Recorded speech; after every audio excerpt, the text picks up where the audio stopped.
नमस्कार शेतकरी मित्रांनो, कष्टाची शेती या यूट्यूब चॅनलवर आपलं स्वागत आहे। आज दिनांक 9 मार्च 2026। तर या ठिकाणी आमचे दादा यांचा कांद्याचा प्लॉट आता काढणी चालू आहे। त्याचबरोबर या ठिकाणी आपण पाहू शकता, परंतु हा कांदा एकदम चांगला पोचलेला आणि उत्कृष्ट असा दर्जाचा कांदा आहे। परंतु इराण आणि इस्रायल या युद्धाच्या ह्याच्यामध्ये आज शेतकरी आपल्याला भरडलेला जाताना दिसतो आहे आणि याचा परिणाम थेट भारतीय बाजारपेठेवर सुद्धा झालेला आपल्याला पाहावयास मिळतो।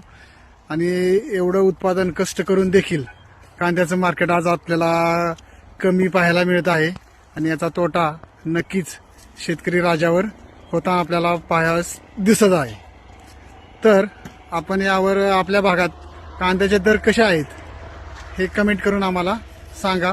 आपल्याला या युद्धाचा खरोखर परिणाम झालाय का शेतकऱ्यावर हे देखील यामध्ये सांगावे। धन्यवाद।